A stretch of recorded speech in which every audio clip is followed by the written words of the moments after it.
Now let's shift our focus to mental health. New research shows the physical strength and mental health of the youth is sustained by people, places and services around them. This is one of the key findings from the 5-year Resilient Youth and Stressed Environment study. Now let's bring in Professor Linda Theron, one of the academics who participated in this research. She's with the Department of Educational Psychology at the University of Pretoria. Prof, thank you very much for your time here on eNCA. Now firstly, I thought, because, we are always taught, to those of us who grow up in townships, etc., we're always taught that because nobody does it for us, we succeed more and we are more resilient as we grow up because we're so used to getting things done ourselves. Is this what your study found? Thanks so much for inviting us to talk about this, Masego. And in part, our study certainly found that young people living in townships, many of them have incredible grit.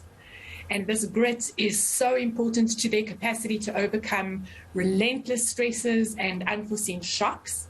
But that's only part of the story. And that's what's so exciting about this Resilient Youth in Stressed Environment study, or RISE, as we call it, that young people rise above the challenges that they are exposed to when they are connected. When they are connected to peers, to family, to communities that care and provide services, to good schools. And we understand that those communities are connected again to a policy environment and to a much broader social context. And so I guess the bottom line from the study is that we cannot expect young people to always do it themselves. We need to partner with them and share in that responsibility for their mental health, their physical health, and that's what resilience is about. So basically more access to more things is what will give you the tools to cope later on in life. So it's unlike a person who's growing up in the same township I'm growing up in, but also probably doesn't go to school because there's no affordability with that, or doesn't have access to, books, etc. So one person is given a better chance because even though you're from the same area, at least you're sent to a good school where you have access to more information. Absolutely. So our study is showing that the better resourced the schools are, the better the chances of the young people in those schools. But what the young people in our study, and we've worked in various townships in Mpumalanga and in the Free State, what they keep telling us is that what really matters is that the resources fit their context. So I'm thinking of a young man in our study who told me the story of how his grandmother, who was raising him, held him accountable for his education. Even though he was going to a school that wasn't very well resourced, she would check. He tells the story that they had a coal stove in their home, and he had the duty of lighting the coal stove, and he used to use newspapers to do that. And he knew that if he used a newspaper to light the coal stove, she would ask him, "Have you read what is in that newspaper?"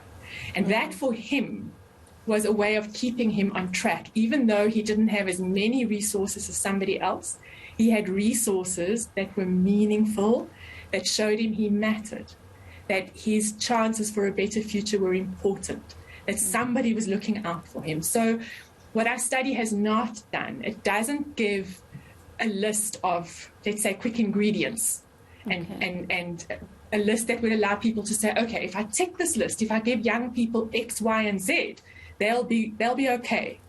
Our study is showing we need to resource young people, but we need to work with young people to understand which resources are meaningful to them in their household context, in a given township, at a given point in time.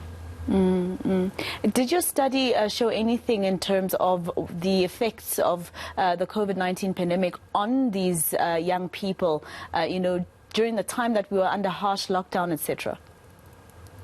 Great question. We started the study in 2018, and as you mentioned, it's a 5-year study that was funded by the Canadian Institute of Health Research.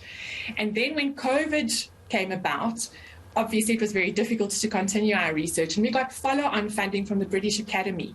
And that allowed us to engage with a small subsample of the 600 young people who were part of our study in South Africa, to work with them telephonically to better understand what the impact of COVID was on their lives and how they were adjusting well to those ongoing impacts. And we got the same story. We heard again that young people are okay when being okay is kind of co-facilitated or co-enabled by people in their household, by people in their immediate community, and by government providing the services, making sure that there's water so that they could sanitize and wash their hands, government handing out food packages that were delivered to people.